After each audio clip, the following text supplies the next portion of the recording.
রাজধানীতে গাড়ির জন্য গ্যাস নিতে ভোগান্তি যেন শেষই হচ্ছে না। ফিলিং স্টেশনগুলোতে চলতি সপ্তাহের শুরুতেও সিএনজি চালিত যানবাহনের দীর্ঘ লাইন, ঘন্টার পর ঘন্টা অপেক্ষা করেও মিলছে না কাঙ্ক্ষিত গ্যাস। বিপাকে পড়েছেন চালকরা। সকালে আলো ফোটার আগেই রাজধানীর বিভিন্ন সিএনজি ফিলিং স্টেশনে শুরু হয় অপেক্ষা।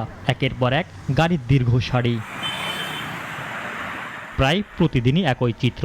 গ্যাসের চাপ কম থাকায় ঘন্টার পর ঘন্টা লাইনে দাঁড়িয়ে থেকেও অনেক চালক পূর্ণ ট্যাঙ্ক ভর্তি করতে পারছেন না। 2-4 ঘন্টা থাকার পরে 200-250 টাকার গ্যাস যায় না, যেখানে আমাদের 500-700 টাকার গ্যাস ঢুকতো। 2 ঘন্টা 3 ঘন্টা 10টা বাজে সিরিয়াল একা রাইছি, এখন 2টা বাজে এখনো লাঞ্চ করি নাই।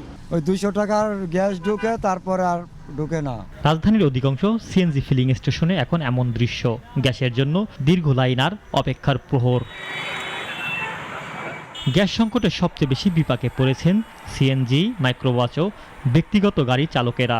দিনের বড় একটি সময় চলে যাচ্ছে লাইনে দাঁড়িয়ে থেকে, ফলে যাত্রী পরিবহনের সময় কমে গেছে আয় রোজগার। দুপুরে খানা দানা গাড়িতে বসে এখানে খাওয়া লাগছে। এমনভাবে সিন্ডিকেট বর্তমানে বাংলাদেশে চলতে আছে, কিন্তু এটা আমরা বুঝতে পারতেছি। 3.5 ঘন্টা ধরে বসে রয়েছি, এখনো মনে হয় আরো আধা ঘন্টা লাগবে। গ্যাসের বিশাল সংকট, কয়েকটা পাম্প ঘুরে আসছি, একই অবস্থা। সিএনজি চালিত যানবাহন চালকদের প্রশ্ন, কবে কাটবে এই দুর্ভোগ? দ্রুত সময়ের মধ্যে পাম্পে গ্যাস সরবরাহ স্বাভাবিক করার দাবি তাদের।